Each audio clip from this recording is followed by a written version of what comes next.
अखण्डविष्णुकार्यं व्यासनेन चराचरं तत्पदं दर्शितं येन तस्मै श्रीलक्ष्म्याय नमः। नारायणं नारायणं नारायणम्। अखण्डविष्णुकार्यं व्यासनेन चराचरं तत्पदं दर्शितं येन तस्मै श्रीलक्ष्म्याय नमः।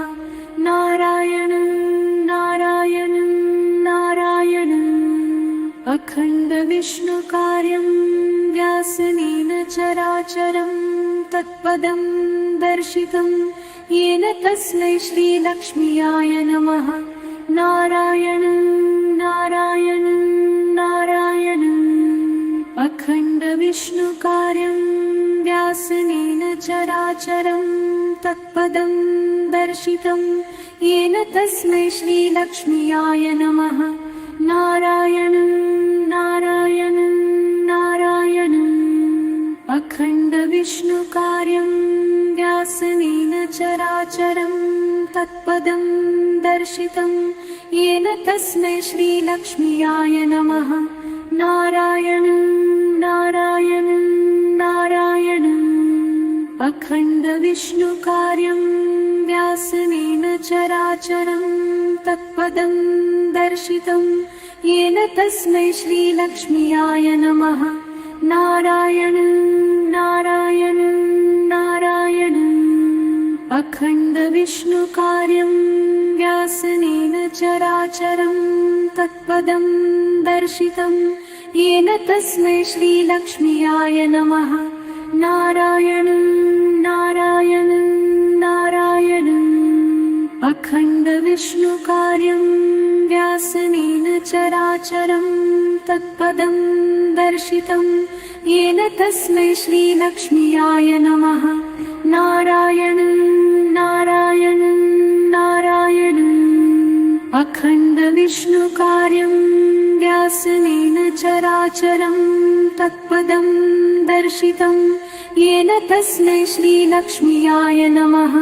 नारायणं नारायणं नारायणम्। अखण्डविष्णुकार्यं व्यासनेन चराचरं तत्पदं दर्शितं येन तस्मै श्रीलक्ष्म्याय नमः। नारायणं नारायणं नारायणम्। अखण्डविष्णुकार्यं व्यासनेन चराचरं तत्पदं दर्शितं येन तस्मै श्रीलक्ष्म्याय नमः।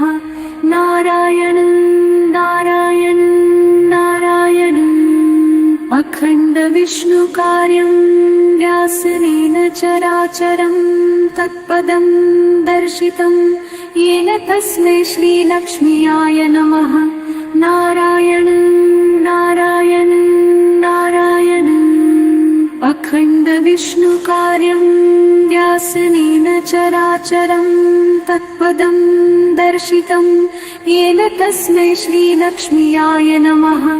नारायणं नारायणं नारायणम्। अखण्डविष्णुकार्यं व्यासनेन चराचरं तत्पदं दर्शितं येन तस्मै श्रीलक्ष्म्याय नमः। नारायणं नारायणं नारायणम्। अखण्डविष्णुकार्यं व्यासनेन चराचरं तत्पदं दर्शितं येन तस्मै श्रीलक्ष्म्याय नमः। नारायणं नारायणं नारायणम्। अखण्डविष्णुकार्यं व्यासनेन चराचरं तत्पदं दर्शितं येन तस्मै श्रीलक्ष्म्याय नमः। नारायणं नारायणं नारायणम्। अखण्डविष्णुकार्यं व्यासनेन चराचरं तत्पदं दर्शितं येन तस्मै श्रीलक्ष्म्याय नमः। नारायणं नारायणं नारायणम्। अखण्डविष्णुकार्यं व्यासनेन चराचरं तत्पदं दर्शितं येन तस्मै श्रीलक्ष्म्याय नमः।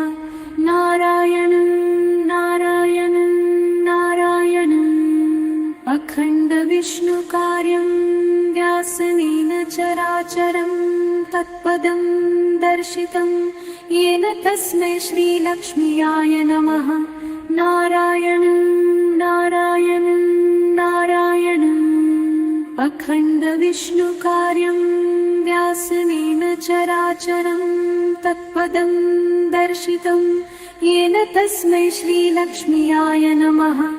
नारायणं नारायणं नारायणम् अखण्डविष्णुकार्यं व्यासनेन चराचरं तत्पदं दर्शितं येन तस्मै श्रीलक्ष्म्याय नमः। नारायणं नारायणं नारायणम् अखण्डविष्णुकार्यं व्यासनेन चराचरं तत्पदं दर्शितं येन तस्मै श्रीलक्ष्म्याय नमः। नारायणं नारायणं नारायणम् अखण्डविष्णुकार्यं व्यासनेन चराचरं तत्पदं दर्शितं येन तस्मै श्रीलक्ष्म्याय नमः। नारायणं नारायणं नारायणम् अखण्डविष्णुकार्यं व्यासनेन चराचरं तत्पदं दर्शितं येन तस्मै श्रीलक्ष्म्याय नमः। नारायणं नारायणं नारायणम् अखण्डविष्णुकार्यं व्यासनेन चराचरं तत्पदं दर्शितं येन तस्मै श्रीलक्ष्म्याय नमः।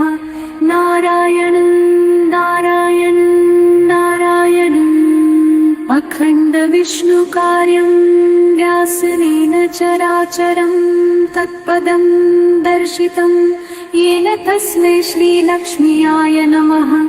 नारायणं नारायणं नारायणम् अखण्डविष्णुकार्यं व्यासनेन चराचरं तत्पदं दर्शितं येन तस्मै श्रीलक्ष्म्याय नमः।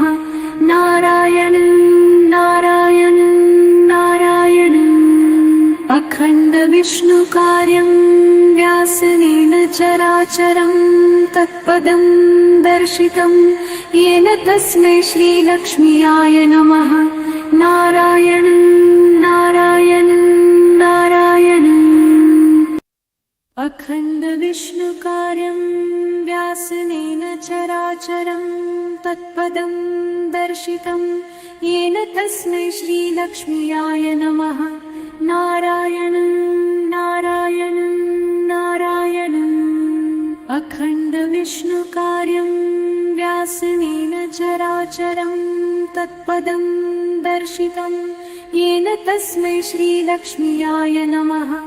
नारायणं नारायणं नारायणम् अखण्डविष्णुकार्यं व्यासनेन चराचरं तत्पदं दर्शितं येन तस्मै श्रीलक्ष्म्याय नमः।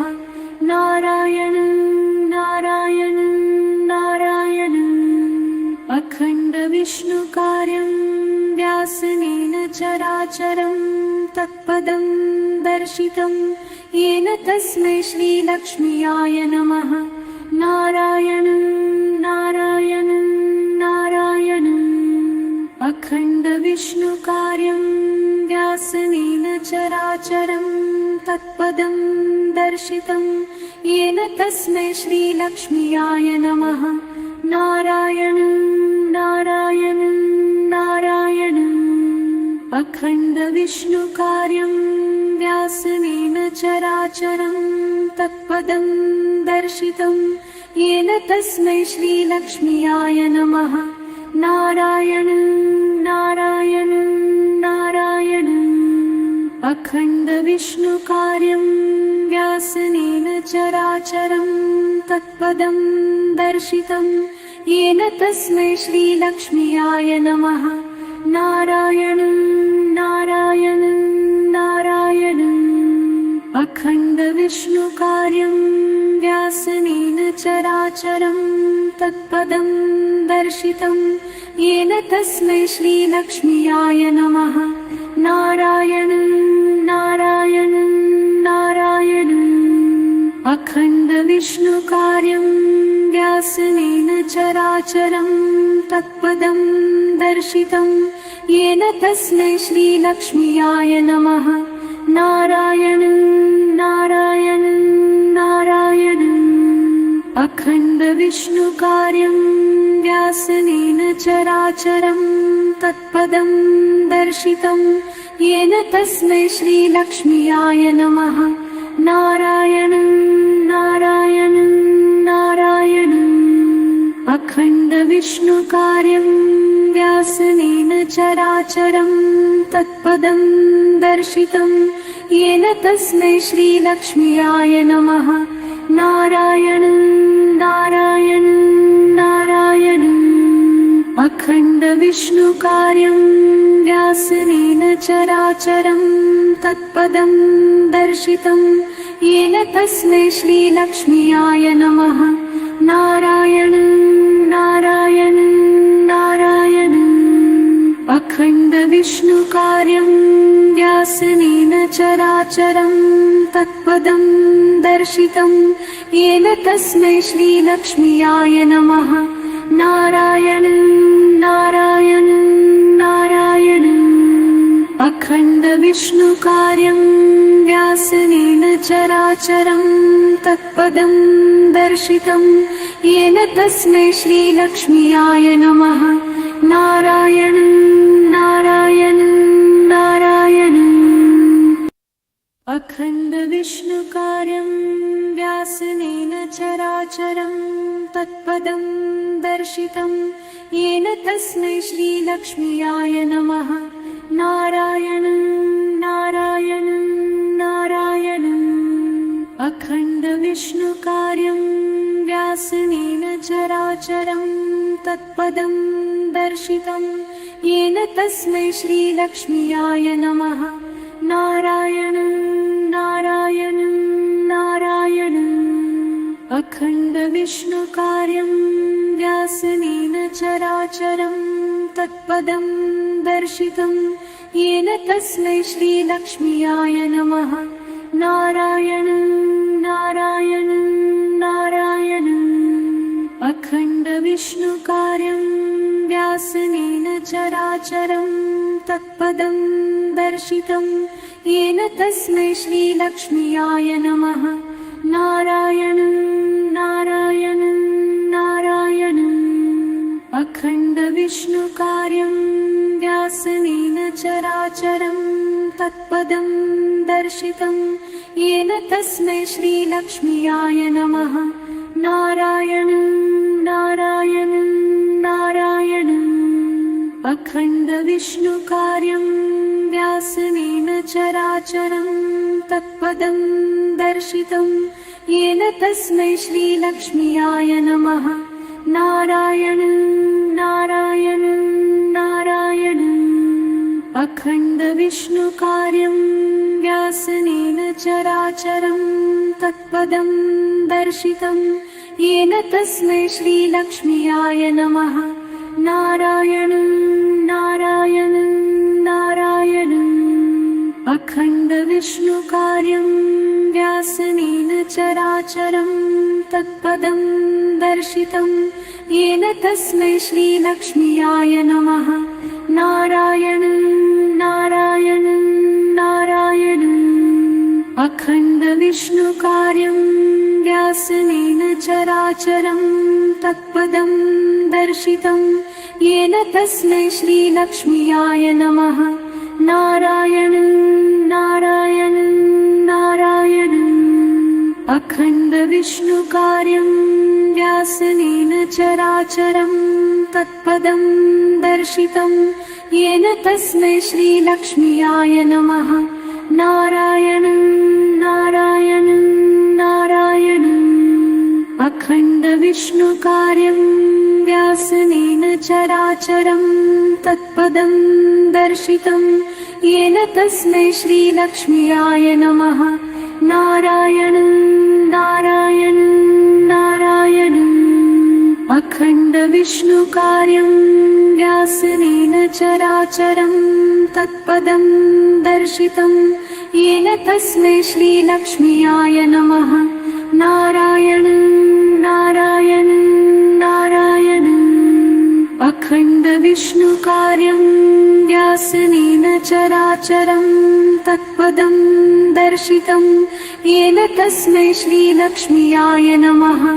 नारायणं नारायणं नारायणं अखण्डविष्णुकार्यं व्यासनेन चराचरं तत्पदं दर्शितं येन तस्मै श्रीलक्ष्म्याय नमः।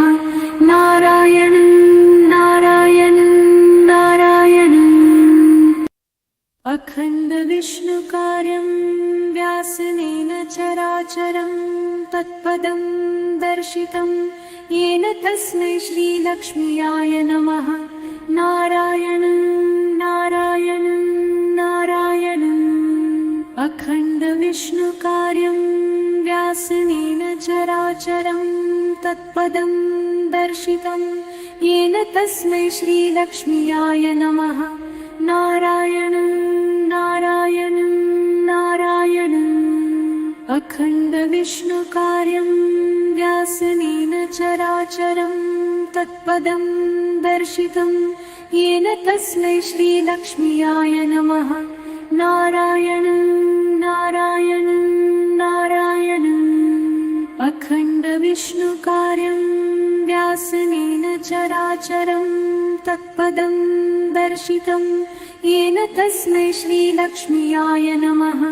नारायणं नारायणं नारायणं अखण्डविष्णुकार्यं व्यासनेन चराचरं तत्पदं दर्शितं येन तस्मै श्रीलक्ष्म्याय नमः।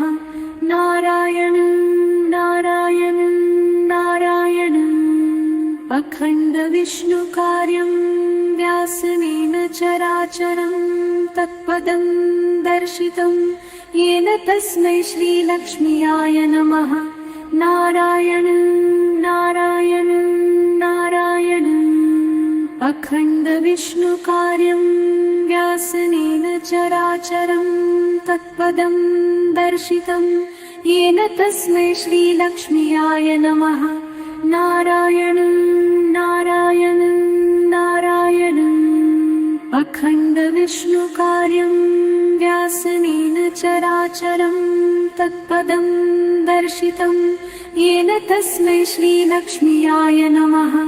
नारायणं नारायणं नारायणं अखण्डविष्णुकार्यं व्यासनेन चराचरं तत्पदं दर्शितं येन तस्मै श्रीलक्ष्म्याय नमः। नारायणं नारायणं नारायणं अखण्डविष्णुकार्यं व्यासनेन चराचरं तत्पदं दर्शितं येन तस्मै श्रीलक्ष्म्याय नमः। नारायणं नारायणं नारायणं अखण्डविष्णुकार्यं व्यासनेन चराचरं तत्पदं दर्शितं येन तस्मै श्रीलक्ष्म्याय नमः। नारायणं नारायणं नारायणं अखण्डविष्णुकार्यं व्यासनेन चराचरं तत्पदं दर्शितं येन तस्मै श्रीलक्ष्म्याय नमः। नारायणं नारायणं नारायणं अखण्डविष्णुकार्यं व्यासनेन चराचरं तत्पदं दर्शितं येन तस्मै श्रीलक्ष्म्याय नमः। नारायणं नारायणं नारायणं अखण्डविष्णुकार्यं व्यासनेन चराचरं तत्पदं दर्शितं येन तस्मै श्रीलक्ष्म्याय नमः। नारायणं नारायणं नारायणं अखण्डविष्णुकार्यं व्यासनेन चराचरं तत्पदं दर्शितं येन तस्मै श्रीलक्ष्म्याय नमः। नारायणं नारायणं नारायणं अखण्डविष्णुकार्यं व्यासनेन चराचरं तत्पदं दर्शितं येन तस्मै श्रीलक्ष्म्याय नमः। नारायणं नारायणं नारायणम् अखण्डविष्णुकार्यं व्यासनेन चराचरं तत्पदं दर्शितं येन तस्मै श्रीलक्ष्म्याय नमः। नारायणं नारायणं नारायणम् अखण्डविष्णुकार्यं व्यासनेन चराचरं तत्पदं दर्शितं येन तस्मै श्रीलक्ष्म्याय नमः। नारायणं नारायणं नारायणम् अखण्डविष्णुकार्यं व्यासनेन चराचरं तत्पदं दर्शितं येन तस्मै श्रीलक्ष्म्याय नमः। नारायणं नारायणं नारायणम् अखण्डविष्णुकार्यं व्यासनेन चराचरं तत्पदं दर्शितं येन तस्मै श्रीलक्ष्म्याय नमः। नारायणं नारायणं नारायणम् अखण्डविष्णुकार्यं व्यासनेन चराचरं तत्पदं दर्शितं येन तस्मै श्रीलक्ष्म्याय नमः। नारायणं नारायणं नारायणम् अखण्डविष्णुकार्यं व्यासनेन चराचरं तत्पदं दर्शितं येन तस्मै श्रीलक्ष्म्याय नमः। नारायणं नारायणं नारायणम् अखण्डविष्णुकार्यं व्यासनेन चराचरं तत्पदं दर्शितं येन तस्मै श्रीलक्ष्म्याय नमः। नारायणं नारायणं नारायणम् अखण्डविष्णुकार्यं व्यासनेन चराचरं तत्पदं दर्शितं येन तस्मै श्रीलक्ष्म्याय नमः। नारायणं नारायणं नारायणम् अखण्डविष्णुकार्यं व्यासनेन चराचरं तत्पदं दर्शितं येन तस्मै श्रीलक्ष्म्याय नमः। नारायणं नारायणं नारायणम् अखण्डविष्णुकार्यं व्यासनेन चराचरं तत्पदं दर्शितं येन तस्मै श्रीलक्ष्म्याय नमः। नारायणं नारायणं नारायणम् अखण्डविष्णुकार्यं व्यासनेन चराचरं तत्पदं दर्शितं येन तस्मै श्रीलक्ष्म्याय नमः।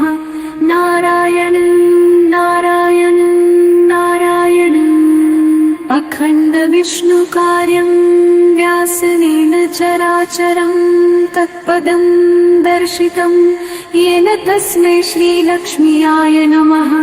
नारायणं नारायणं नारायणम् अखण्डविष्णुकार्यं व्यासनेन चराचरं तत्पदं दर्शितं येन तस्मै श्रीलक्ष्म्याय नमः। नारायणं नारायणं नारायणम् अखण्डविष्णुकार्यं व्यासनेन चराचरं तत्पदं दर्शितं येन तस्मै श्रीलक्ष्म्याय नमः। नारायणं नारायणं नारायणम् अखण्डविष्णुकार्यं व्यासनेन चराचरं तत्पदं दर्शितं येन तस्मै श्रीलक्ष्म्याय नमः। नारायणं नारायणं नारायणम् अखण्डविष्णुकार्यं व्यासनेन चराचरं तत्पदं दर्शितं येन तस्मै श्रीलक्ष्म्याय नमः।